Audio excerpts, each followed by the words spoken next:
Iraq has been the most deadly conflict for journalists ever. Foreign reporters are targeted for kidnap and murder. 230 news professionals have been killed here since the American invasion. So dangerous has it become that international reporters have adopted new ways of working. But do the techniques imposed on them by the threats to their lives prevent them finding out the truth? In an ideal world, I'd have come out here and I'd be working on my own as a journalist, producing stories for the Western news media. That's the old model, and that model has been scrapped. It's as outdated as trench warfare.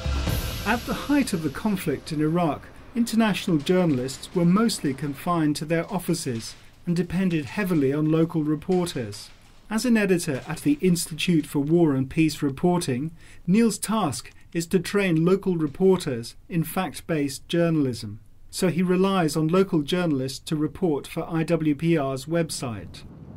Khalid Al-Ansari is in Adhamiyah, a Sunni district of Baghdad, which was also, until 2008, a base for Al-Qaeda. Khalid has set up an interview with a leader from the Sahwa militia. The man agrees to film a discreet interview on waste ground off the main street, but the mood is still tense. منو؟ ابو الجراج انهزم خاف. ابو الجراج انهزم؟ انهزم ليش؟ يخوف من تصويره. انهزم لانه شاف كاميرا وشافك واحد يحكي بالانجليزي وقال لك هذا يعني خطر علينا.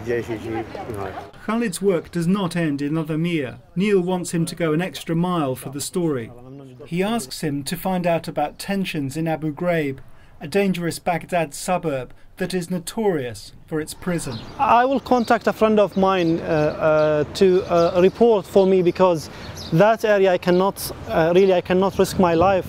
It's not a good place for me to be there, but it will be kind of hand over the kind of work to a friend of mine who's living there and who can report for the story I'm working on.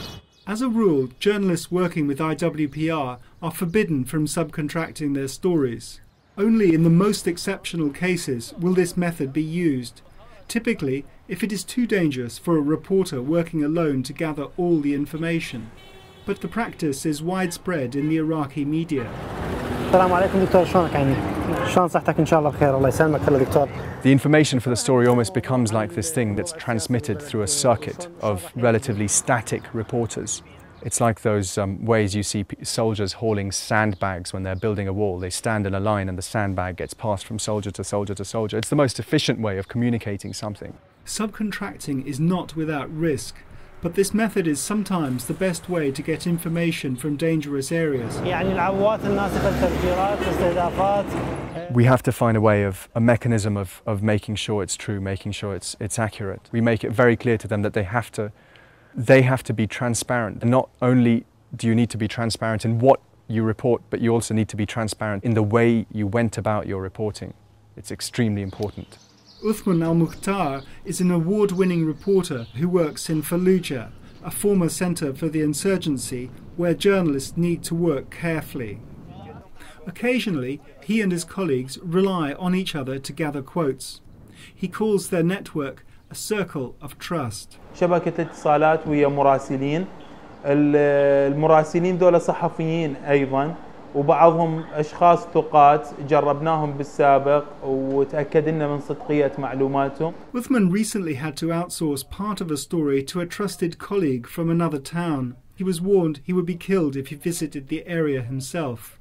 من أهالي المنطقة واللي له حرية يتجول أكثر واللي معروف داخل منطقة بحيرة الثرثار حتى آخذ منه تفاصيل عن عملية المداهمة أو العملية اللي أدت إلى مقتل زعيمي تنظيم القاعدة.